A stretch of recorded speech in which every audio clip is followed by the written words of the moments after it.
The girl with the birthmark was drowning in deep sorrow. Her eyes were heavy. If only I died. Thinking this, she closed her eyes in resignation. Tears rolled down her cheeks. Then no one would mock Mother anymore. It turned out the girl was preparing to commit suicide on her own momentous day. Sadly, she picked up the rope. No one would mock me anymore either. At the same time, in another dimension, a female special agent easily navigated through countless laser beams, landing safely. She licked her lips, looking smug. Around her now lay many incapacitated bodyguards. The girl cheerfully removed her blindfold, revealing a beautiful face. Later, I'll have a way to escape this cage. She quickly approached the large screen nearby. Without hesitation, she pressed a button on the screen. Just complete this mission, and I'll be free. Just you wait and see. Tonight, I'll strike it rich and then vanish. After pressing the button, a glowing circular box appeared before the girl's eyes. Curiously, she lifted the box. So the target this time is this powder box. Obtained so easily. Why do I have such a bad feeling? Just as she thought this, the box suddenly opened. A small, snow-white sprite appeared. Looking at this little sprite, the girl frowned in confusion. Right then, the little sprite opened its eyes wide. Self-destruct sequence activated. Hearing this, the girl's expression immediately darkened. The area around her began to explode. The explosion rapidly spread towards the girl, causing her to panic, her mouth agape. With a loud bang, the girl was blasted away. At the same moment,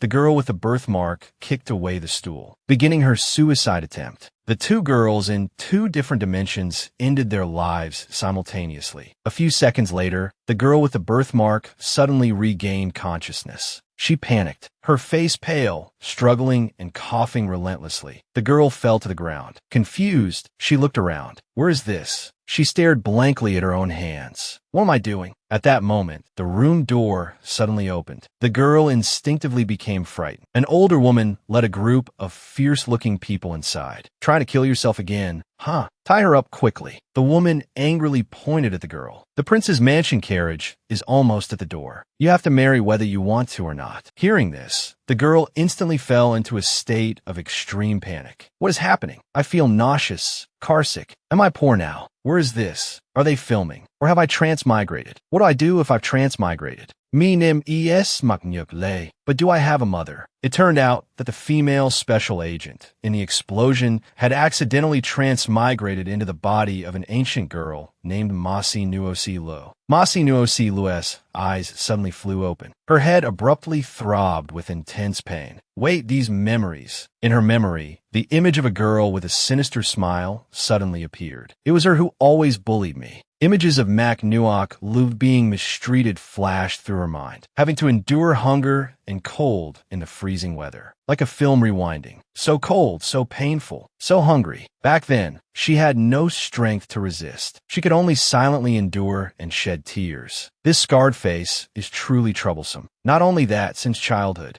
Mac Nuok Lu had always endured the malicious words of the villagers. That child is truly a disaster. Look at that scarred face. One look and you know she's unlucky. Mac Nuok Lu, that scarred face could scare people to death if she goes out. The concubine of the Grand Secretariat gave birth to a scarred daughter. The type who climbs into beds is useless anyway. Just stay at home and wait to be killed by the other daughters later. Quickly marry her off to that old prince who's about to die. Wait for him to die, then you can follow him in burial to glorify your ancestors. Amidst countless words like knives stabbing the heart, only Mac Nuok Lu's mother always comforted her. Lure, don't cry. She always looked at her with affectionate eyes. Mother thinks Lure is very beautiful. You must be obedient and listen, okay? Every time Mac Nuok Lu was sad, she would give her a warm hug. Don't pay attention to what they say. But then one day, her mother fell gravely ill and passed away. That day, Mac Nuok Lu felt like she had lost the whole world. Mother, how could they be like this? Mother won't have to suffer the cold anymore. She grieved, blaming herself. If I hadn't been born such an ugly child, then Mother wouldn't have been neglected by Father, wouldn't have been humiliated by them until death. Returning to the present, Mac Nuok Lu shed tears of anger. You people, you caused my mother to freeze to death. Speaking up to this point, she bravely stood up to face the crowd. Mac Nuok Lu questioned loudly, why didn't you turn on the air conditioner for my mother? turn on the heater. Seeing Mac Nuok Lu's attitude like this, the older woman became even angrier. What air conditioner, what heater? What are you standing there for? Quickly tie her up. Today, if we don't hand her over to the prince's mansion, I won't be able to keep you dogs alive. At that time, don't even think about escaping. The older woman hastily gave the order. Quickly seize her. Seeing this situation,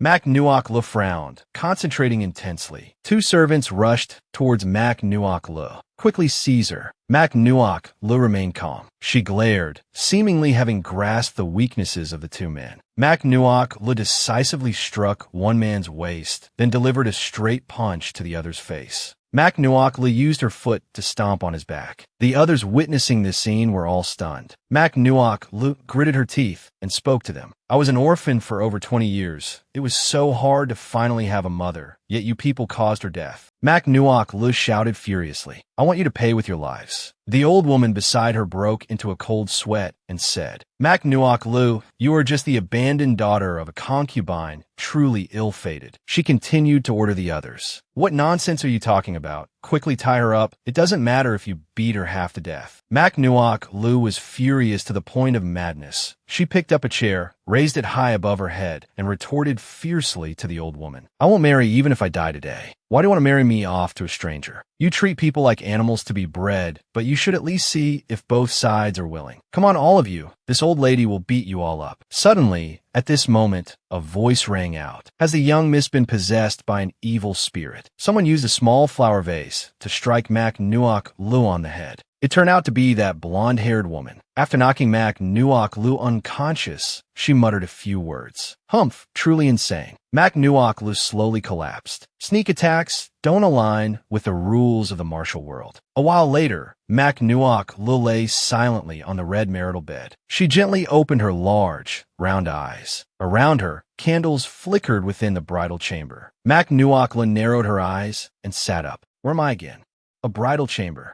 Just then, a man appeared. He possessed a strong, well-built physique from head to toe. The man gently lifted the bed curtain, then lightly leaned a hand on the bed. He moved closer to Mac Nuok Lu. Mac Nuok Lu asked blankly, Handsome brother, who might you be? The man gave a wicked smile, lifting Mac Nuok Lu's chin. I am your husband. Mac Nuok Lu blushed. She quickly kicked the man away. Really, I advise you to calm down. This old lady went through hell to transmigrate and be reborn, not to play these disgusting games with you. I want to pursue freedom. The man swiftly grabbed Mac Nuok Lu's ankle. He pressed close to her. Marital intimacy is the way of heaven. Mac Nuok Lu grabbed a small piece of red cloth. She flung the man to the ground. Intimacy? I don't understand at all. Think you can do whatever you want just because you're handsome. You better be honest with this old lady. The man frowned. He quickly tied Mac Nuok Lu's hands. He whispered to her, Ugly as you are, you're certainly not simple, even knowing martial arts. Mac Nuok Lu struggled, saying what martial arts? That's called wrestling. Have you ever watched MMA? Talking to you, you wouldn't understand anyway. As for appearance, these are the rules of the martial world. Even when cursing someone, you must consider their face. Please show some respect for others. The man stared intently at Mac Nuok Lu. You're truly interesting. Mac Nuok Lu avoided his gaze. I'm warning you, no kissing. Suddenly, a beam of light emanated from her chest. A small beast appeared. It stared with wide, round eyes at the figures of Mac Nuok Lu and the man. Whoa. Mac Nuok Lu squeezed her eyes shut. Is my first kiss gone just like that? No, no, no. The man immediately spoke with a sly expression. You seem crazy and foolish, but when it comes to matters between men and women, you're still as shy as a normal girl. He gently touched Mac Nuok Lu's neck. Don't be afraid. I won't let you feel pain. Mac Nuok Lu gritted her teeth and replied, No pain. Only a fool would believe you. Don't come closer. This is called sexual harassment, but talking to you, you wouldn't understand anyway. I want a divorce immediately, which means serving you with divorce papers. I advise you to write the divorce letter quickly. By this time, Mac Nuok Lu had untied the ropes on her hands. If not, she said, then kicked towards a man. Don't blame me for being impolite. But before she could strike, he swiftly grabbed Mac Nuok Lu's leg. He frowned and asked, What is a divorce? The man slowly removed Mac Nuok Lu's shoes. After tossing them aside, he spoke. This marriage concerns more than just the two of us. You cannot simply do as you please. He gripped Mac Nuok Lu's leg tightly, causing her sharp pain. Then, the man pushed Mac Nuokla down. Her face flushed crimson. What dark magic is this? Why do I suddenly feel completely drained of strength? The man leaned close to Mac Nuoklu's ear, whispering softly, "Do you truly wish for me to divorce you? Or are you plotting to murder your husband on our wedding night?" As Tuan Dayu was forcing himself upon Mac Nuoklu, suddenly an arrow pierced through the door. Tuan Dayu swiftly turned and caught the arrow. Quick as lightning, the arrow pierced through his hand. Mac Nuoklu dazedly took the arrow. She looked around curiously. "What is this? It's even sparkling."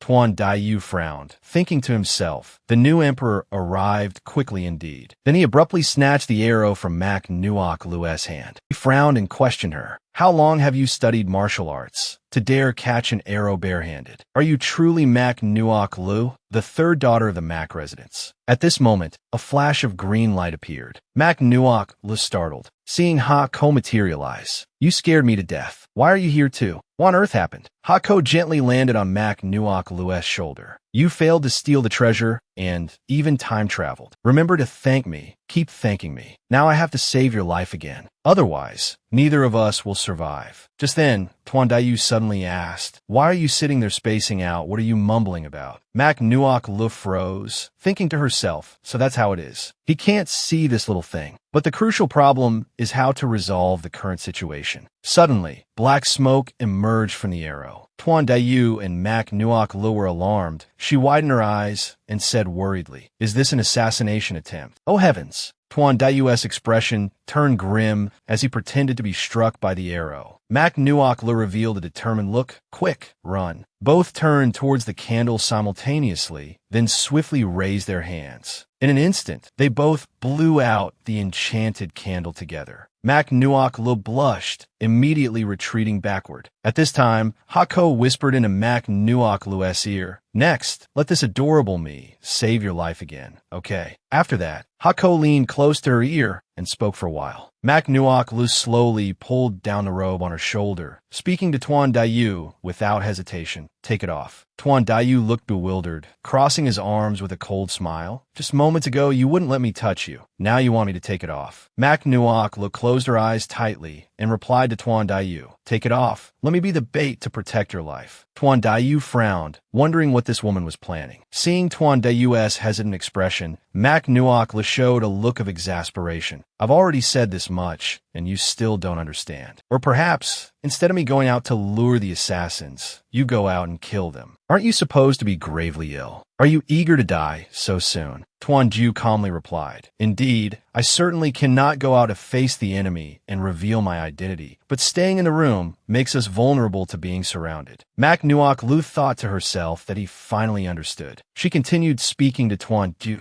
"Besides, think about it. Right now the assassins can't see the situation inside the room. If I don't throw in poison smoke, we'll both die." Tuan Ju found Mac Nuoklu's words perplexing. He paused for a moment. How could a sheltered young lady come up with such a strategy? Just then, a tube of poison smoke flew into the room, startling them both. Mac Nuoklu angrily exclaimed, "Damn crow's beak." She quickly dashed towards Tuan Ju and immediately threw the poison smoke tube back outside. Mac Nuoklu frowned and said, "Consider that I've saved your life. Take it off. Quickly take off your clothes for me." Tuan Ju immediately took off his robe, smiled, and said, "Please." At this moment, the mirror in Mac Nuoklu's hand slowly opened. Her jaw dropped in astonishment. Several rays of golden light swirled around Mac Nuoklu. It turned out to be Ha-Ko and some makeup items. Ha-Ko quickly drew eyebrows from Mac Nuoklu, then slowly applied makeup to her face. In an instant, Mac Nuoklu transformed into Tuan Ju's appearance. Truly high-tech exchange for one's life. So handsome. Mac Nuoklu stuck out her tongue and said, "I'll go lure them out." 2 arrows shot towards Mac Nuoklu. She glanced over, easily dodging them. At that moment, a man in black swung his blade, slashing towards her. Mac Nuok Lu raised her voice. Assassins. Hearing this, the man in black broke into a cold sweat. That voice. How is the supposedly dying prince a woman? In an instant, a group of people rushed out from nowhere and beat the man in black severely. Mac Nuok Lu casually placed her foot on his face, laughing coldly. Want to assassinate? You're not even my match. Calm down. Suddenly, a voice rang out. Seize this man. Tuan Diu appeared, startling everyone. Huh, there are 2 second princes. Tuan Diu said sternly, and you follow me inside. Afterwards, the 2 entered the room. Tuan Diu immediately leaned close to Mac Nuok Lu and asked, how did you do that? Mac Nuok Lu stammered, that. It's women's magic, not to be shared, not passed from woman to man. Tuan Diu frowned. Could it be that you know witchcraft? Hako chuckled silently at this moment. Let's see how you explain this. Mac Nuok Lu said embarrassedly, don't make it sound so unpleasant. This is just one of the 4 great dark arts of Asia, called makeup. Tuan Diu was stunned upon hearing this, turning his face away. Dark arts. If you naturally stay in the royal family like this, incidents like tonight will happen frequently. This time we caught one alive. I want to see how they handle it. As for you, it's already dark. Spend tonight alone in the empty room. Seeing this, Mac Nuok Lu jumped for joy.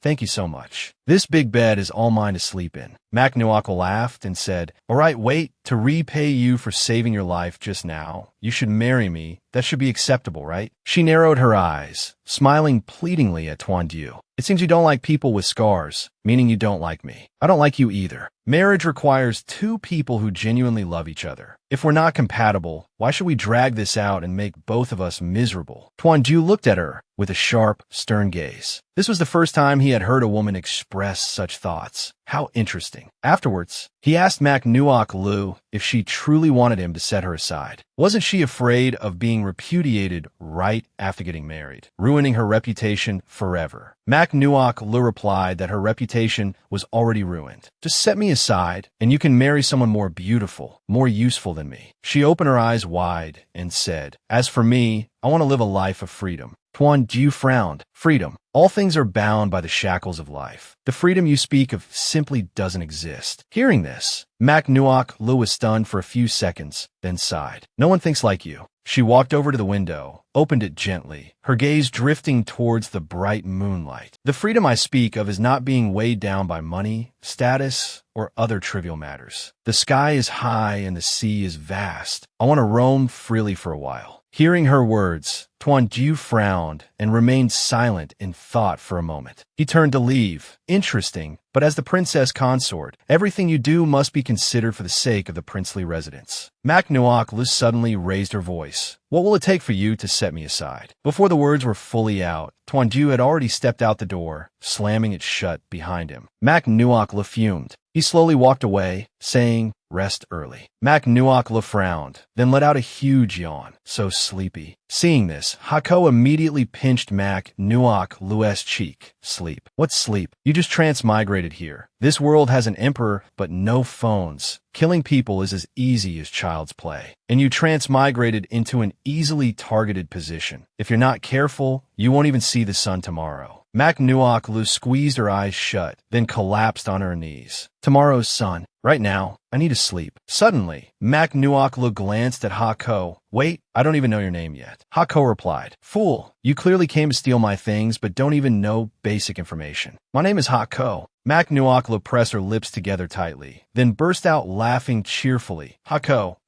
Sorry Hako, I shouldn't laugh. Hako said angrily, how rude. At that moment, a blue light appeared, and Hako quickly departed. I'm done talking to you. The next morning, birds chirped merrily on the tree branches. Mac Nuok Lu was sleeping soundly, when suddenly a dazzling ray of light made her frown. From outside came someone's unpleasant voice. Get lost, get lost, get lost. You're an eyesore standing here. Mac Nuok Lu gently rubbed her eyes. What's all the noise so early in the morning? At that moment, in the courtyard outside, Kyoko was kicked hard and fell, sprawling painfully on the ground. Several maids cursed her. Just looking at you makes one want to vomit, yet you dare compete for work. What? Still hoping for a reward? One maid glared and declared, you carrier of filth and dirty water. Come here and let me wash you clean. With that, she splashed an entire basin of water onto Kyo Company. Just at that moment, Mac Nuok Lu opened the door and stepped out. The water splashing onto her feet. Seeing Mak Nuok Lu, the maids were instantly terrified. Mak Nuok Lu raised her voice. What is going on here? Be careful, or I shall call the attendants responsible for menial tasks. No, right now, you yourselves are no different from those attendants. Mak Nuok Lu suddenly noticed Kyo company. Kyoko's hands were red and raw, her clothes soaked through, her head bowed low, her eyes filled with sorrow. Mak Nuok Lu extended a hand towards Kyoko. Can you stand? After speaking, Mak Nuok Lu gently helped Kyoko to her feet. Mak Nuok Lu glared fiercely, turning to scold the maids. What kind of maids are you? Splashing water on someone in the dead of winter. Do you wish for her to freeze to death? The maids fell utterly silent, not daring to utter a peep. In that instant, they dropped to their knees, immediately pleading for Mak Nuok Lu's mercy. Your Highness, the princess consort, please spare our lives. We servants came to attend your Highness. She doesn't understand the rules. We were merely trying to teach her. Mak Nuok Lu frowned deeply. Teach her what? I see you possess no decorum at all, only excelling at bullying others. Get out of my sight immediately. Just then, the sound of approaching footsteps echoed, heading towards Mak Nuok Lu. Tuan Du arrived, letting out a few dry coughs. Seeing this, Mak Nuok Lu thought inwardly. He was perfectly healthy last night. What's this act of feigning illness now? Is he aiming for an Oscar? Tuan Du spoke. There are matters to attend to today, cough cough. You lot are creating a disgraceful scene here. Why don't you quickly? Mak Nuok Lu hastily cut in. Are you heading out? Your Highness, why aren't you dressed in your indoor attire? Tuan Du snapped irritably. What indoor attire? He frowned. His Majesty the Emperor has summoned me. This prince is feeling unwell. Cough, cough. Princess consort, you should go offer thanks first. Having said this, Tuan Du immediately turned and departed, leaving Mak Nuok Lu flustered. Hey. She reached out towards Tuan Du's retreating figure. You haven't even clearly stated what I'm supposed to do. Hey, don't leave. Mak Nuok Lu stood momentarily stunned, then turned her gaze back to Kyoko, asking, what is your name? Kyoko clasped her hands respectfully and answered, reporting to your Highness. This servant's name is Kyo Company. Mak Nuok Lu stepped closer, draping her own red outer robe over Kyoko's shivering form. Kyoko, from this day forward, you shall follow me. She then addressed the group of maids. As for the rest of you, there is no need for you to return tomorrow. The maids bowed their heads. Yes, your Highness. Mak Nuok Lu chuckled inwardly. I've always wanted to deliver a line worthy of a domineering CEO. Ha ha ha. Kyoko silently mused with a hint of sadness. Rumor had it that the young lady of the Wan Manor was unsightly. I never imagined she'd also be completely unhinged. Yet, she's a master who fiercely protects her attendants. What a peculiar individual. The audience with the Emperor was temporarily postponed. Suddenly, Makna paused. She mused that by now, that wretched younger sister of hers must have become an imperial consort. She touched her own face, sensing something wasn't quite right. Within the imperial palace, Makna entered the audience hall, announcing, Your Majesty, the consort of Prince Trung has arrived. Makna, her face veiled by a scarf, glanced towards the Emperor. The Emperor was engaged in cheerful conversation with a woman. A smirk played on his lips. Makna thought grimly. Just as I remembered, it's the very sister who struck me with a vase. Married into the imperial family in my stead. Makna knelt. Your servant, of the Van family, consort of Prince Trung, pays respects to your Majesty and thanks you for your immense grace. The Emperor frowned, asking, What grace have we bestowed upon you? Makna steadied herself, her voice trembling. Congratulations on your recent marriage, your Majesty. The Emperor paused, momentarily taken aback, then burst into hearty laughter. With a look of disdain, the Emperor remarked, Well said. Being wed to a woman like you, sister-in-law, our royal brother will surely find less boredom in his days ahead. The woman beside him smiled faintly. Then, she approached Makna.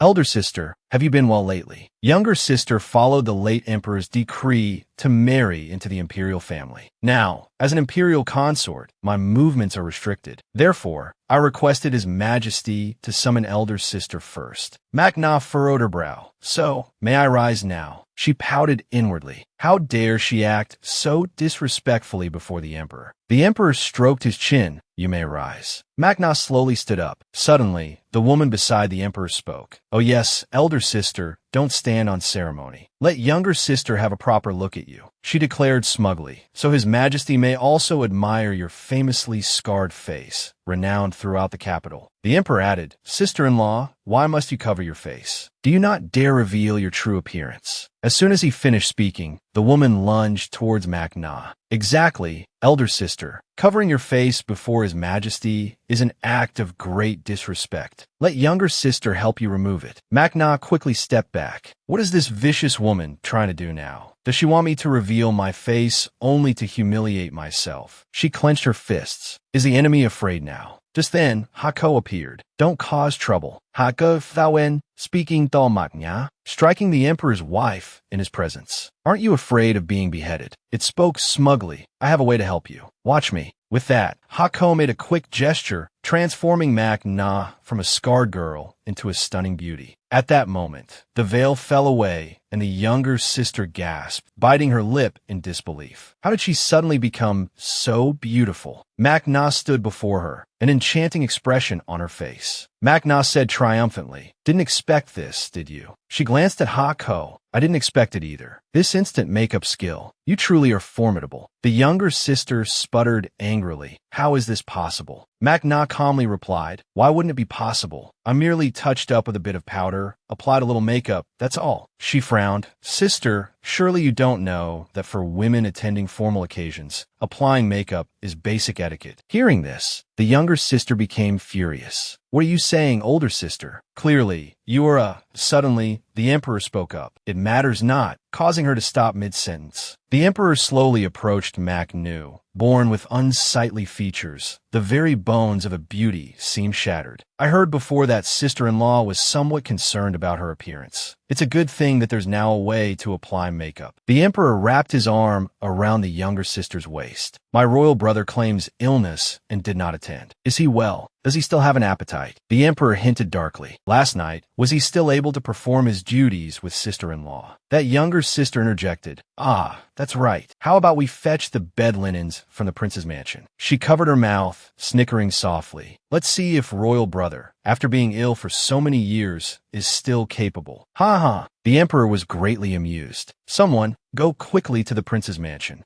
A eunuch stepped forward to receive the order. Yes, your majesty. Manhwa was suddenly stunned. Hako whispered to her. I fear they intend to go too far. Manhwa asked worriedly. What do you mean? Hako quickly explained. You're a modern person. You must have watched historical dramas, right? This emperor is humiliating you. He wants to see if you're still a virgin. If there's no bloodstain on the bed linen, they'll fabricate charges of deceiving the monarch and will surely die. Manhwa stood dumbfounded for a moment before panicking. Bloodstain. Of course, there isn't one. The emperor gloated. Princess Consort Zhong of the Van clan, concealing the crime of deceiving the monarch. Do you admit your guilt? Manhwa was terrified. Is it really the crime of deceiving the monarch? Hako fretted. Showing disrespect before His Majesty means certain death. Having said this, it fainted. Manhwa was bewildered. Consort Mo, answer quickly. Your Majesty, please calm your anger. The younger sister commanded. Older sister, kneel down quickly. Now that both you and I have married into the imperial family, our statuses are different. Heed your younger sister's advice. This is your chance to prove your innocence. Manhwa knelt. Prove my innocence of what? Consort Mo grasped both of Manhwa's hands. Recently, there have been rumors that older sister has been intimately involved with a guard in the mansion. There are even more malicious rumors about the two of you. Consort Mo feigned concern. Older sister, what are you waiting for? Quickly clarify these rumors. Your younger sister is truly worried about you. Please don't refuse anymore.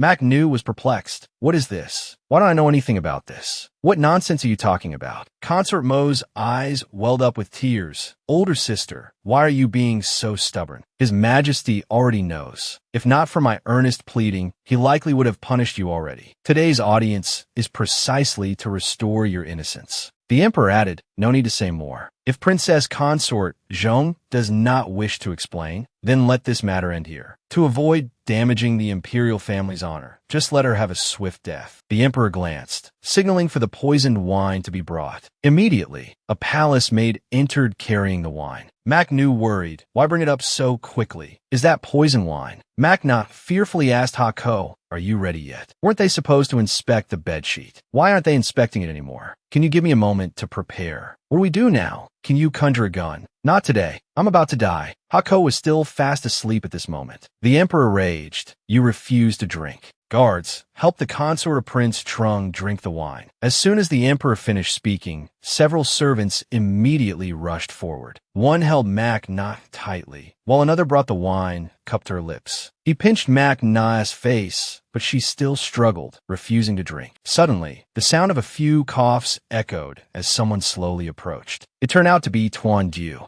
Leaning heavily on a cane, he trembled as he entered. Your servant, Tuan Diu, pays respects to your majesty. Cough, cough, cough. Mac Na turned her head, surprised that he had come to save her. Tuan Diu remained expressionless. This was the first time she learned his name. Tuan Diu walked closer to Mac Na, turning his head to glance at her once, then slowly knelt. Your majesty, your servant came to the palace today, cough, cough, bringing the item your majesty sent men to the prince's mansion to retrieve. The emperor sneered. This item? Why did imperial brother need to bring it personally? Sending a servant would have sufficed. Tuan Diu and Mac Na knelt before the emperor as a servant approached from behind, carrying a white cloth. Consort Mo smirked inwardly. My dear older sister, I fear today is the day you die. Mac Na hastily tried to stand up, struggling. At this moment, Hako, resting on Mac Na's shoulder, slowly woke up. It glanced at the servant dressed in red. Hako worried. Quick, use that invincible brain of yours to think of something, Nani. The emperor slowly sat down, resting his hand as he spoke. The consort's purity concerns the dignity of the imperial family. It cannot be ambiguous. If there is anything hidden, it must be thoroughly investigated. Imperial brother arrived uninvited today. Surely he has something to say. The emperor's expression darkened. Otherwise, the wine bestowed by us, I fear the consort will have no choice but to drink. Tuan Diu lowered his head. Cupping his hands, he replied, This matter is grave. I implore your majesty to examine this item first. The servant presented the white cloth towards the emperor. He held the cloth up. Mac Na panicked. No, don't. Letting everyone see a newlywed couple's bedsheet. Isn't that incredibly embarrassing? Besides, I truly am pure. The absence of blood doesn't prove anything. I really can't stand this kind of feudal superstition. But suddenly, a bloodstain appeared on the white cloth, leaving the emperor stunned. Mac Na froze. Where did that bloodstain come from? Consort Mo hurriedly interjected. Your majesty, this is impossible. They absolutely did not consummate their marriage last night. After speaking, she lightly covered her mouth. The emperor frowned, then said with disappointment, It seems imperial brother can still produce heirs, and sister-in-law is indeed pure. This is truly a blessing for the imperial family. You may both rise. Mac Na and Tuan Diu were still kneeling. Consort Mo ground her teeth. That wretched woman almost made me misspeak. I didn't expect her to have such a trick up her sleeve. There's no way she could have thought of this herself. Mac Na smiled. Haha, you're out of options, aren't you? Just admit defeat. Mac Na glanced at Tuan Diu. He was trembling. She immediately supported his wrist. Are you all right? The emperor approached the two. It seems sister-in-law is unaware of something. The emperor helped Tuan Diu up. Suddenly, the mirror in Mac Na's hand opened. The scar reappeared on her face. And simultaneously, a golden vortex appeared. Tuan Diu said, Your Majesty, this servant has another matter to report. He clasped his hands. Coming to the palace today, I hope your majesty would punish this servant. The emperor said smugly, What crime has imperial elder brother committed? Tuan Diu replied, Last night, there was an assassin in the prince's mansion. He was captured, but he spoke incoherently, claiming he was acting under your majesty's orders. The emperor frowned. Oh, such a thing happened. Tuan Diu's expression was grim. This is high treason, a monstrous crime. This servant punished him on the spot, cough, cough, so I cannot trace the mastermind. It is this servant's fault. The emperor laughed coldly. Imperial elder brother is loyal to the sovereign and loves the country, eliminating a threat for us. What crime is there? Why blame yourself? Mac Na thought to herself. That's right, that assassin must have been sent by the emperor. The prince had also said earlier that the new emperor acted swiftly. But assassinating the emperor, could he be making a show of force against the emperor? She was terrified. The emperor looked at his imperial brother and spared him, but sister-in-law hiding the crime of rebels. It seems she can hardly escape punishment. Masi Nuosi Lu was stunned. She watched the emperor approach, lifting Masi Nuosi Lu's chin. Imperial elder brother must also know that sister-in-law was originally a woman known for her ugliness due to the scar on her face, yet now she possesses such a dignified and beautiful appearance. Is this not deceiving us? Masi Nuosi Lu's face turned pale. It's over. Save me. Tuan Du spoke before the Son of Heaven. In the capital, most people are skilled talkers, but there are also quite a few who are like turtles hiding in their shells, wearing worldly masks and distorting the truth. The princess consort has always looked like this since entering the mansion. This servant knows nothing of her past, nor do I believe those baseless rumors. The emperor suddenly burst into laughter. He released Masi Nuosi Lu's face. Imperial elder brother has always been sparing with words. Today, you spoke very well. It seems elder brother's health has improved considerably. After speaking, the emperor turned around. Elder brother should return and rest early. Perhaps our next meeting will be several months from now.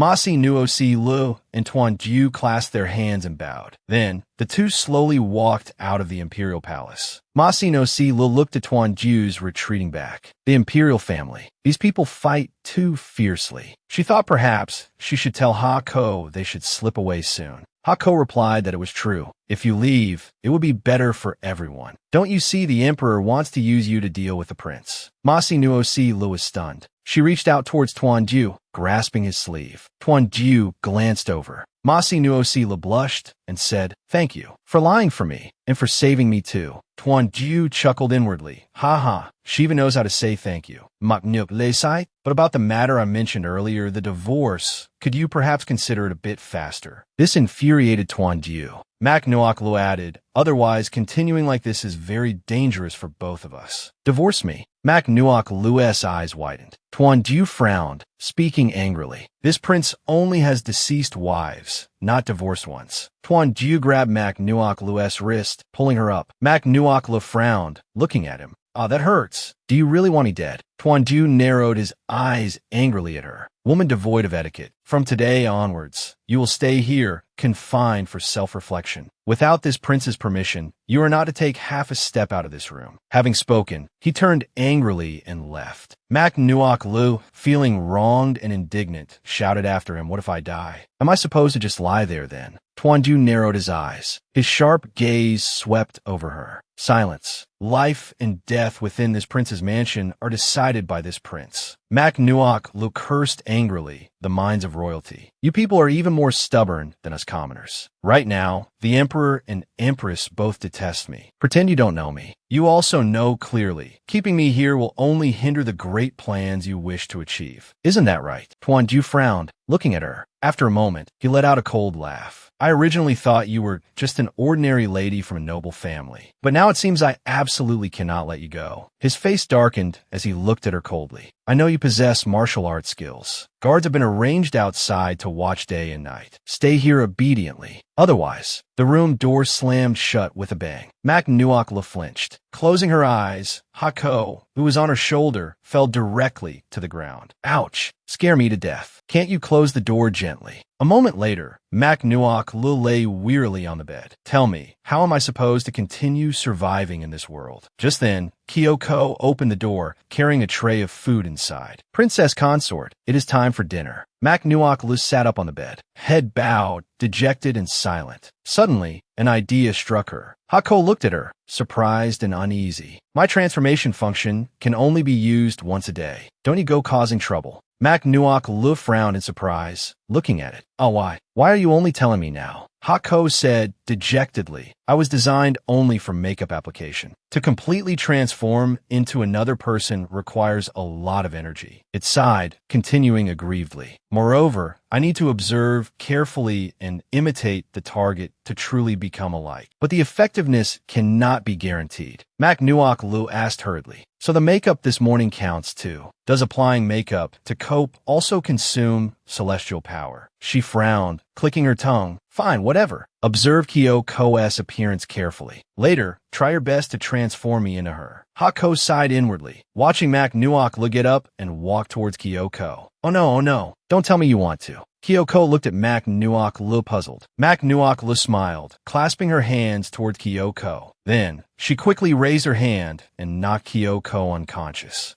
Forgive me. Hako used magic to transform her into Kyoko. Mak Nuakla helped Kyoko lie down on the bed, then carefully tucked her in. I'm sorry, truly sorry. If I let you stay awake while I ran away, you'd be in big trouble, Kyoko. Please don't hold it against me. Hako sighed resignedly. In the end, you still have to rely on me. Mak Nuakla recalled the emperor's words. Being able to enter the palace to see us now puts us greatly at ease. In the future, we will have to trouble sister-in-law to take care of elder brother. Mak Nuakla frowned, looking at him. Back to reality. A figure was running swiftly through the late night. Mak Nuakla leaped onto the rooftop, smiling as she said, "Let me show you this divine act of thievery." Using her eyes to measure and map it out, she looked up in astonishment at the mansion before her. This mansion is truly vast. Mak Nuakla frowned, analyzing the layout of the estate. This way should lead to the main street. The faces of Mak Nuakla and Hako suddenly turned pale. Tiles clattered down to the ground. Around them, the guards were startled. What was that sound? There's an assassin. The guards looked up in surprise at the dark figure on the roof. Mak Nuakla froze completely, pretending to be a statue. I'm a statue. No one can see me. The guard below looked at her and shouted loudly, "Catch the assassin." Mak Nuakla was jolted. She unfortunately slipped and fell. Below was a large bathtub, water splashing everywhere. Mak Nuakla frowned as she poked her head out of the water. Ah, where is this? She opened her eyes, and what greeted her sight was a firm collarbone and chest muscles. Mak Nuakla had fallen right on a Tanjiro. She looked at him in fear. You were bathing. Mak Nuakla lowered her head, looking down towards Tanjiro's legs. Tanjiro angrily grabbed her wrist, shouting, Mak Nuakla. Mak Nuakla blushed furiously, yelling, "Don't come closer." Embarrassed, she tugged at Hako, shaking back and forth. Hako, face pale, reminded her, "It's ruined. This makeup isn't waterproof." Mak Nuakla covered her face in shame. Are you kidding me? This is the end. It's too humiliating. Tanjiro looked at her coldly. What tricks are you trying to pull this time? Mak Nuakla's face flushed crimson, covering her face, not daring to look at him. Tanjiro resignedly pulled her closer, covering her mouth with his hand. We are husband and wife. Just say it directly. Stop shouting, or the guards will come in. Embarrassed, Mak Nuakla hurriedly said, "Put on some clothes first." Just then, a knock sounded from outside. Tanjiro and Mak Nuakla looked towards the door in surprise. Tanjiro narrowed his eyes. He gripped her hand tightly, pushing her down into the water. Mak Nuakla quickly covered her mouth, her small face turning even redder. Glaring fixedly between his legs, bubbles rose to the surface. At that moment,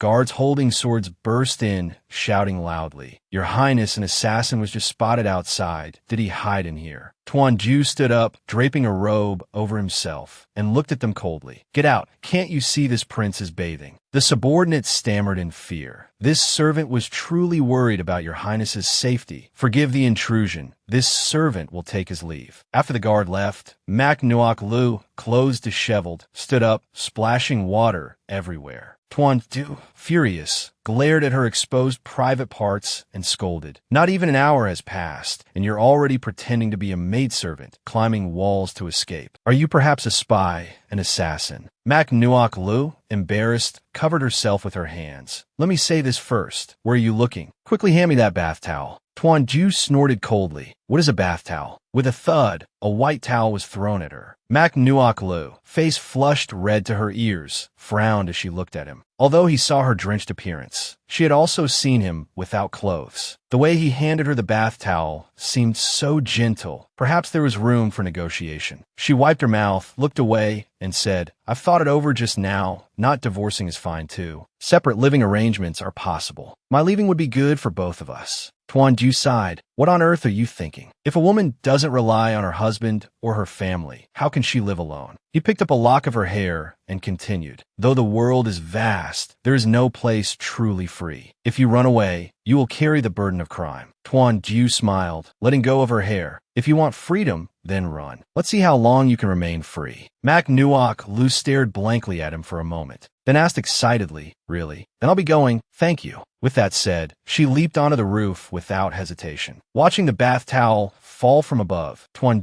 stood silently on the other side. Water dripped from the corner of his robe. Mak Nuokla quickly ran off. Why did her heart feel so strange, not happy at all? It felt as if she had wronged the prince. Not far away, a group of assassins quietly observed her every move. In his hand, he held a portrait of Mak Nuokla. Late at night, a shadowy figure stood furtively in an alley, looking left and right. Mak Nuokla sensed something and turned her head. "Who is it?" She frowned at the assassin before her. "Why are you sneakily following me all this way? Haven't you ever seen a beautiful woman before?" The three assassins looked at her, then glanced bewilderedly at the portrait in their hands. There's no scar on her face. Is it her or not? Mak Nuokla silently watched them. One assassin looked up, frowning at her, and asked, "Are you the scarred princess consort from the Central Prince's mansion? You look exactly alike, so where's your scar?" Mak Nuokla pretended not to understand, looking at them. "Huh, who are you talking about?" "The princess consort." "Do I look like the princess consort?" "Are you kidding?" "Actually, I look more like Cecilia Chung."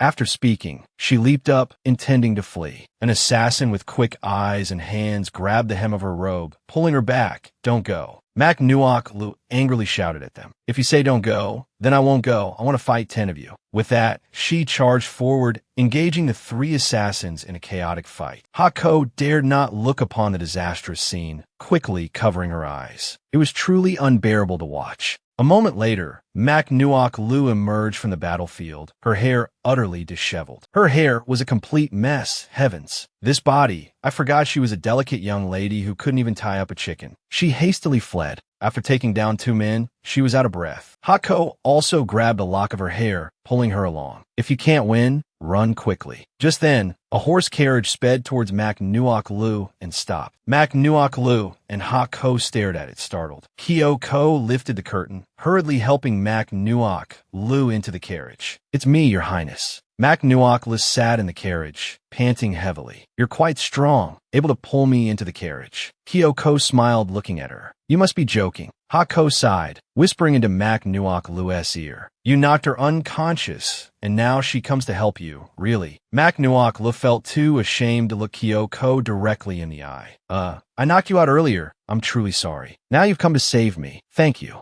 Kyoko smiled and said to her, "This servant doesn't dare accept your thanks. It was you who saved this servant. I merely offered help conveniently. You need not mind it. Now that I've left the prince's mansion, I am also free. I'm preparing to return to my hometown to live." Mak Nuokla frowned in surprise. "What? The prince kicked you out of the mansion? How could he be so heartless and ungrateful?" Kyoko sighed in response. "You probably don't know yet, but for my negligence today, if it were anyone else in the royal family, this servant would have been executed. Although the prince has a peculiar temperament, he possesses a kind heart, which is why this servant was able to keep her life." Mak Nuokla looked up and sighed sadly. This era truly treats human lives like grass, killing people as if it were a game. Kyoko lowered her eyes, resigned to her fate. "That's just how the world is. Why must you feel pity?" She looked up at Mak Nuokla and said, "While at the prince's mansion, this servant heard some rumors. Currently, it's inconvenient for you to enter or leave residences. If you don't mind, you could temporarily hide in this servant's humble home." Mak Nuokla looked at Kyoko with immense gratitude. Hako reminded her from the side. "Could it be she's heard about your sister wanting to cause trouble for you? Offering an invitation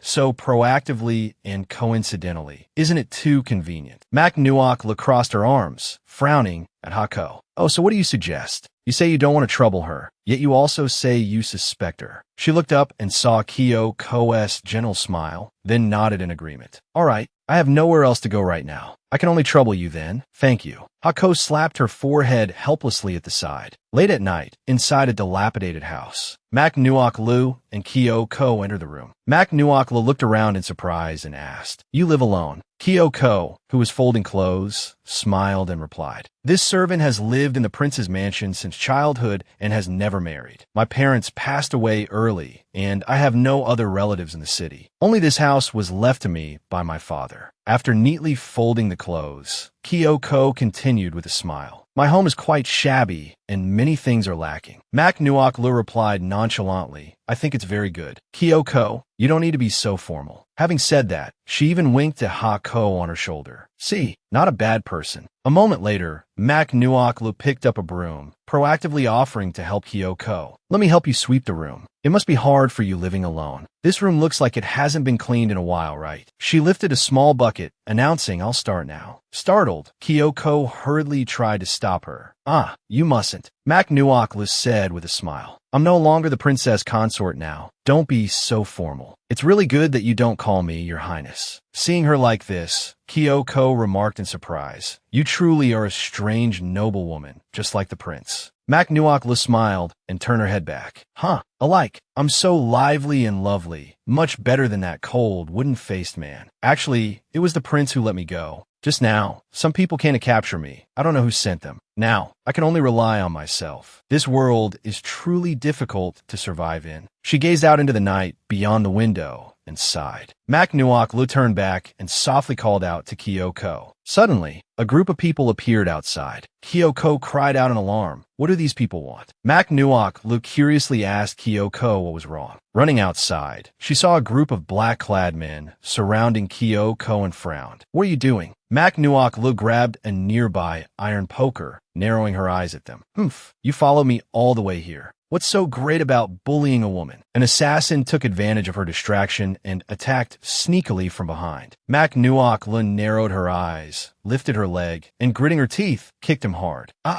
If you dare touch a single hair on Kyoko's head, I'll kill you. Seeing their comrades struck down, the assassins charged forward together. Mak Nuok Lu swung her fist, knocking down another one, who tumbled to the ground. Ha-ko, standing nearby, cried out in fear, stop showing off. You're not Aguri's son, the schoolyard overlord. Escaping is what matters. Kyoko, sitting on the ground, watched the princess consort with worry. Mak Nuok Lu, holding the iron poker, urged Kyoko, run. These people aren't with the group from before. They don't have good intentions. It's my fault for involving you. Ha-ko shrieked in terror. Watch out. An assassin, seizing the moment she wasn't paying attention, slashed her across the back. Blood spurted out. A sneak attack. The assassin looked smugly at Mak Nuok Lu lying in a pool of her own blood. The sword was poisoned. That should be enough to kill her. Mak Nuok Lu trembled all over, propping herself up with her hands on the ground. Her blood dripped onto the earth, appearing dark red in the night. Mak Nuok Lu's face was pale. It seems I've been poisoned. I can't move. She narrowed her eyes. What's happening to me? Seeing this, Kyoko hastily fled. Mak Nuok Lu lay sprawled on the ground, her gaze hazy. Just for a stranger, this feeling of falling to the ground, why does it feel so familiar? Is this my own memory? Or is it all the humiliation that the original Mak Nuok Lu had to endure, falling time and time again, yet no one ever came to save her? She slowly closed her eyes. Just then, the sound of hurried footsteps echoed. A stranger rushed towards the assassins, quickly overpowering them. A moment later, Tanjiro lifted Mak Nuok Lu into his arms. His lips were pressed tightly together, his jaw tense. Mak Nuok Lu felt someone holding her, opened her eyes to see him, and murmured in surprise, Your Highness, have you come to save me? Late at night, Tanjiro kicked open the door of the prince's mansion, carrying Mak Nuok Lu inside. He ordered the servants to withdraw.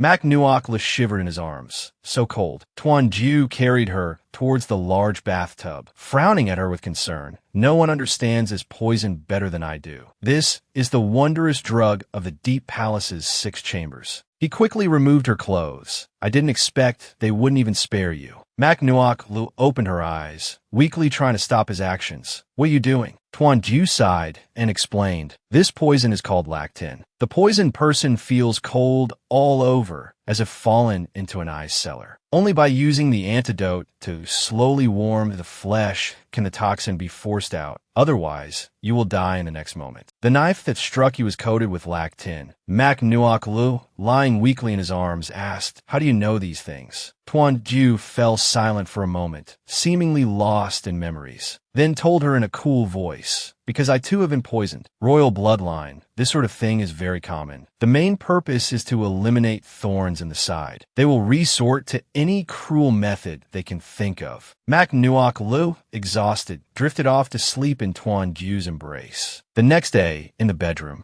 Mak Nuokla lay on the bed and slowly opened her eyes. Am I still not dead? Tuan Ju sat beside her, eyes closed, and said coolly, You truly have great fortune. Mak Nuokla sat up in surprise, looking at him. Why are you sitting here? She suddenly remembered last night's events and asked him in alarm. Also, did you see everything? Tuan Ju crossed his arms, looked at Mak Nuoklu, and said with a smile, We are husband and wife. Isn't this sort of thing very normal? Mak Nuoklu was so angry she couldn't speak. She suddenly focused and asked him, Did you sit here keeping watch all night? Tuan Ju cleared his throat awkwardly. I was afraid you would run away again. Those servants simply cannot keep an eye on you. Mak Nuokla looked at him and asked, Why did you save me? Could it be that you've really fallen in love with me? She looked at him, her eyes sparkling brightly. Tuan Ju frowned and turned his face away haughtily. How could this prince possibly fall in love with you? It's just that throughout the Dongtang nation, there are quite a few who are captivated by the art of physiognomy, on the path to promotion and wealth, seeking fortune or official positions. They all want to have their fortunes told and fates examined. Everyone relies on facial features for judgment. Mak Nuokla silently cursed this fool. Tuan Ju looked at her and continued, You possess the skill of disguise. Naturally, it will be useful. Mak Nuokla lowered her head in disappointment. I thought I had finally met someone in this world who cared whether I lived or died. Tuan Ju looked up at the sky and sighed. You must have endured considerable hardship before. Since Kyoko risked her life, coming to the prince's mansion to plead for help, then you are worthy of her doing so. Mak Nuokla was surprised. Kyoko did that for me. Tuan Ju stood up, reminding her, Stay put here obediently. Don't wander around. Reaching the door, he reverted to his gravely ill state. Rest and recover. If this prince needs anything, I will come find you. Mak Nuokla sat on the bed, looking at him perplexed. What exactly does he mean? Gentle one moment, then. She threw back the covers and got out of bed. Hako tossed and turned on the bed, murmuring around her. Instead of sitting here guessing what he's thinking, I should figure out how to repay this debt. Speaking of Kyoko, just then someone arrived carrying medicine. Kyoko looked at Mak Nuoklu and called softly, Princess Consort. Mak Nuokla looked at her, frowning as she asked, Could you find me some writing materials? To ensure my survival, I must first restore my own strength. A dignified S-rank special agent, yet defeated by a few small fries here. A rigorous training plan, recuperation, muscle building, and fist practice must be able to take on 10 people single-handedly, running, squats, weightlifting. Mak Nuokla tied up her hair and asked Kyoko, Earlier, I asked you to find someone to make me some weights. Are they finished yet? In the pull-up bar, that must definitely be made of iron. Kyoko smiled and replied, Your Highness, they will be delivered tomorrow. Mak Nuokla gave a satisfied thumbs up. Good. A figure hiding in the corner quickly leaped up and departed. A short while later, Tuan Ju came to visit her, but from afar, he heard loud chatter and laughter. 3 pairs, flush. Come on, come on. He frowned, looking at the group playing cards. Do you need an IOU?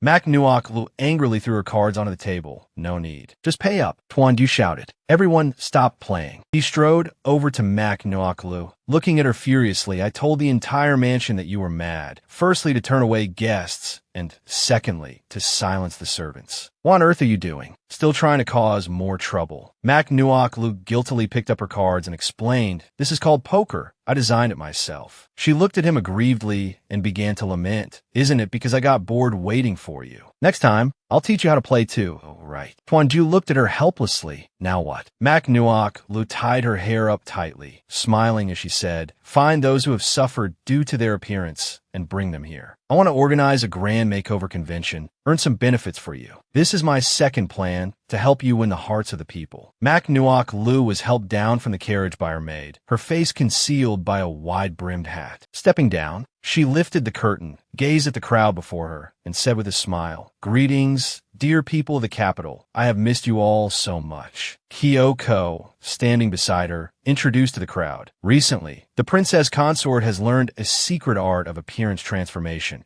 and today she has specially come here to share it with everyone. Behind them, 7 large tables were set up, flanked by 2 advertising banners. Cosmetic transformation for better fortune, instant results. From today onwards, anyone whose appearance causes inconvenience in daily life or subjects them to the contempt of others can come to the princess consort to find a solution. Limited to 100 people. Kyoko suddenly frowned, warning the crowd. If anyone attempts to deceive or impersonate, beware the laws of the nation. The people below looked at each other in apprehension. After the introduction, Kyoko looked at the crowd and said, "Please step forward." A long line formed before Mac Nuok Lu's makeup table. Looking at the cosmetics on the table, Mac Nuok picked up a small mirror and a powder box. She looked at the birthmark on the young girl's face and said, "This birthmark, ah? This is precisely my specialty." She glanced at the long line behind and said with a smile, "The next 10 people." Hako cried until her tears ran dry. "Can you please stop calling more people? I'm exhausted to death." Mac Nuokla looked at it and asked, "What's wrong?" She stood up and addressed the crowd loudly. "Pay attention, everyone."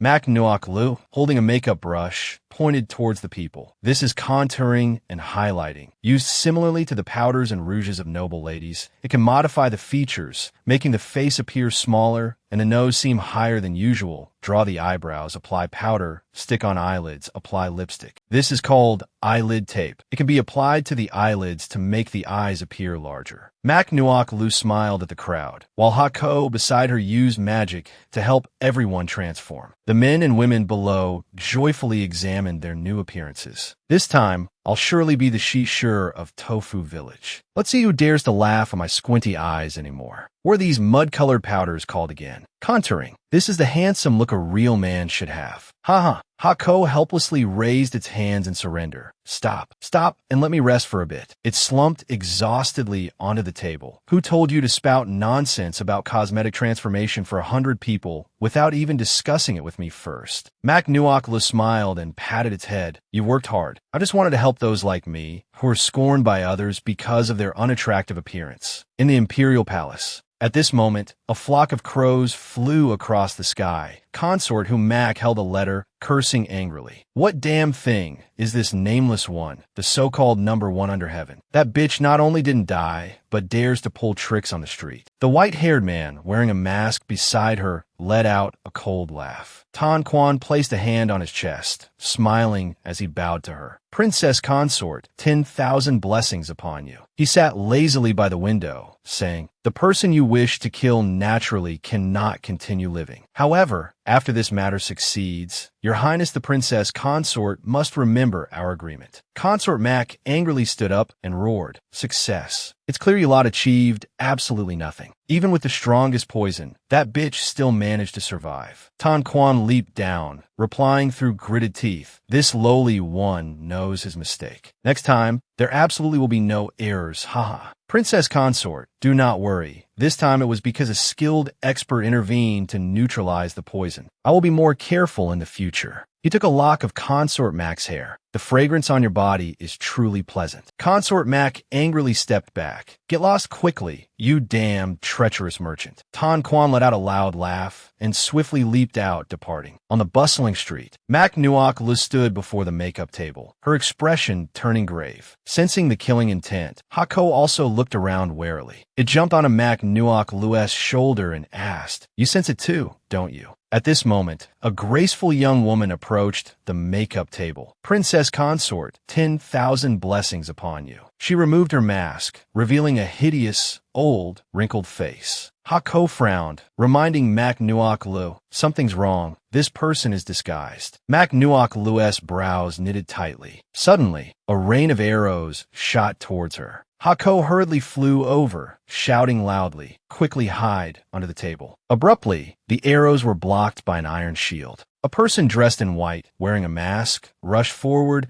holding a shield in one hand and a sword in the other, blocking the arrows from Mac Nuok Lu. From under the table, Hako lifted the curtain and asked curiously, "Who is this?" Mac Nuok Lu was astonished. "White horse, white armor. The white-armored prince." At this time, a subordinate approached the man and reporting, "The rain of arrows has been stopped. However, the perpetrator has not yet been apprehended." This subordinate will immediately search the entire area. Just then, Mak Nuok Lu also crawled out from under the table. She looked up and around. The woman was no longer in sight. The white-armored prince pulled an arrow from the ground. This is an arrow of the Nameless Ones. Mak Nuok Lu frowned. What are the Nameless Ones? And who are you? She picked up the mask and disguise, clothing left behind by the woman to examine them, while Hako on her shoulder burst into fearful tears. Suddenly, Mak Nuok Lu noticed the wound on the white-armored prince's finger. Seeing him leap onto his horse and ride away, she quickly shouted, "You still haven't said who on earth you are. Why did you save me at the prince's mansion courtyard?" Mak Nuok Lu obediently stood and endured the scolding. From now on, do not leave the prince's mansion. Today, consider yourself lucky to have kept your life. Mak Nuok Lu helplessly raised her hands in surrender. My prince, don't be hasty. Look, I wasn't injured at all. Tuan Jiu grasped her hand, frowning as he stared intently into her eyes. In short, without my command, you are not allowed to take even half a step out of the mansion. Looking at the bandaged wound on his finger, Mak Nuok Lu was startled. Yeah. When were you injured? The swordsman just now also had a wound in a similar place. Tuan Jiu avoided her gaze and replied, "What does it have to do with you?" Mak Nuok Lu angrily chased him out. "Then you can leave." She slammed the door shut and shouted, "Sleep well. I won't see you out." In the room, Mak Nuok Lu sat on the bed. She sighed. Suddenly she was startled to find something seemingly under her bottom. It felt a bit hard. A hand reached out from behind. "Princess Consort, may you have boundless fortune. This lowly one is the Nameless One." Hearing this name, Mak Nuok Lu's entire body stiffened. Her face turned pale. Tan Quan leaned close to her ear and introduced himself. Tan Quan. Tan Quan hugged Mak Nuok Lu tightly from behind, paying respects to the princess consort. Mak Nuok Lu opened her mouth wide, but couldn't make a sound. She became panicked. "No, I can't make a sound." Mak Nuok Lu frowned, looking at Tan Quan before her. "Is this the legendary pressure point technique?" "Impossible. Doesn't that mean there are people who know Qigong? Golden Bell Shield, Iron Shirt Technique. So what should I do? I'm definitely going to die today." She cried silently in her heart. Hako, terrified, picked up the eyebrow-trimming knife, trembling and shouting, This knife might not look dangerous, but it's poisoned." "Poisoned? Poisoned? You scoundrel." Mak Nuok Lu sighed, helplessly looking at it. "Usually, I bully you so much, yet the critical moment, you're the only one here." Tan Quan gripped her wrist tightly, one hand holding her shoulder, smiling as he said, "During the day, I had a hurried meeting with the princess consort, and since then, you've been etched in my memory. Mutual affection is hard to restrain, so I took the liberty of visiting the princess consort." Mak Nuok Lu closed her eyes, trying hard to speak, but couldn't. Tan Quan suddenly remembered. I forgot." He immediately released her pressure point. "Princess consort, please speak." Mak Nuok Lu frowned at him. "Since you were going to release the pressure point, why not release all of them at once? Just letting me talk. What kind of hero are you? You dare to lay hands on the princess consort. Do you not want to live anymore?" Tan Quan sat on the chair, laughing coldly. "What prince? Just an ordinary man. Moreover, a prince without military power." He picked up a melon seed from the jar, smiling. "It's just that the princess consort is truly interesting." Hearing this, Mak Nuok Lu trembled with fear. "Interesting? What does he mean? Could be he wants to make a move. He must have come to kill me. But if he wanted to kill someone, he shouldn't be dragging this out. No." She looked helplessly at the melon seed shells on the table, neatly arranged in a row. Tan Quan tucked his hands into his chest, smiling. "Princess consort, a moment of spring night is worth 1,000 gold pieces. This lowly one has matters to attend to shortly." Mak Nuok Lu cried out in alarm. "Wait." Tan Quan looked at her with interest. He intended to draw his sword, but then retracted it. Mak Nuok Lu looked at him and began to flatter. "I see you have an extraordinary air, a perversion unlike those previous wastes. One look tells me you are a professional assassin, right? Actually, you probably don't want that from me, right? Going out to work is just to earn a living. Just name your price." Tan Quan asked her with a smile. "Why does your highness assume this humble one came to kill and not to pluck a flower?" Mak Nuok Lu was taken aback. Tan Quan pursed his lips and said, "All right." He folded his arms, smiling as he told her, "It's just at the price this humble one asks. I fear your highness cannot afford it." Seeing a glimmer of hope, Mak Nuok Lu hurriedly asked, "Quick, tell me, how much money will it take for you to let me go? Just name your price first." Tan Quan looked at her lazily and replied, "Money."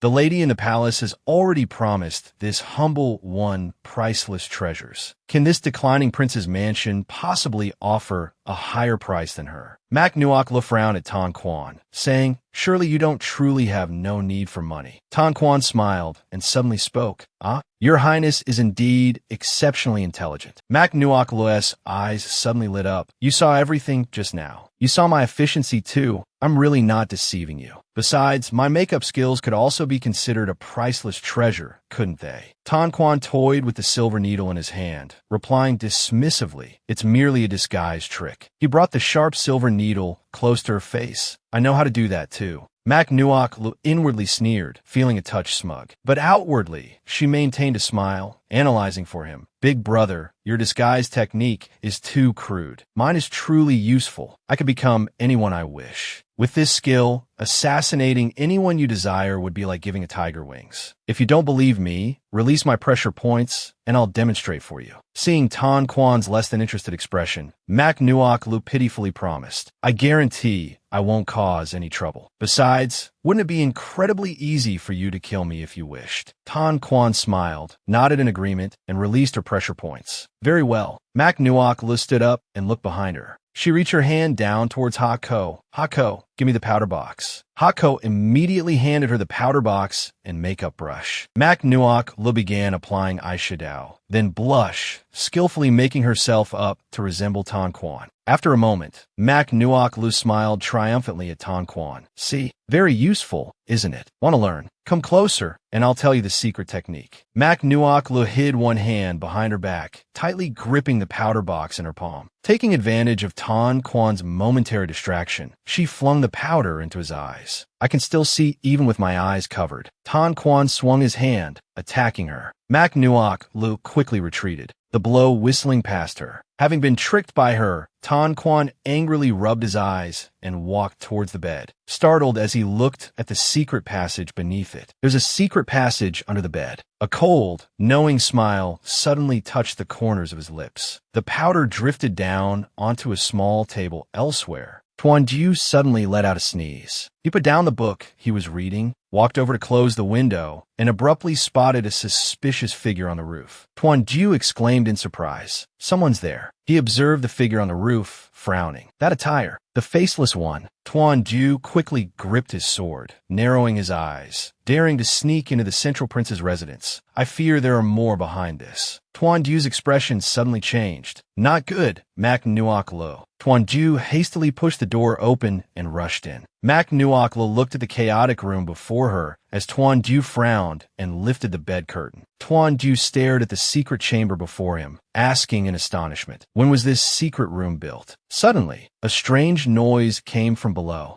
Tuan Jiu vigilantly drew his sword, looking down. Mak Nuok climbed up from the secret chamber, letting out a startled cry. She quickly said, "It's me, Your Highness. It's me, Mak Nuok Lo." Tuan Jiu hurried to help her up, asking with concern, "How are you? Are you injured?" Seeing his concern, Mak Nuok Lo's cheeks flushed red. She stared at him blankly. Tuan Jiu frowned and asked, "Did you dig a tunnel underneath to escape? Why didn't you leave, but came back here instead?" Mak Nuok looked at him helplessly, quickly reminding him, "Why are you being so loud? The most important thing now is how to deal with that assassin." Tuan Jiu anxiously pulled her tightly into his embrace. "I just hope that from now on, you won't be injured like this again. If anyone dares to touch you, they will surely die." Mak Nuok stiffened completely. Is this a confession to me?" Tuan Jiu held Mak Nuok in his arms, gently kissing her forehead. Mak Nuok surprised and embarrassed, hastily pushed him away. "Wait." Tuan Jiu looked at her and asked, "What's wrong?" The two locked eyes. Mak Nuok's cheeks burned, her heart uncontrollably beating faster. "Wow, why does he look so handsome right now?" Hako suddenly appeared, reminding her,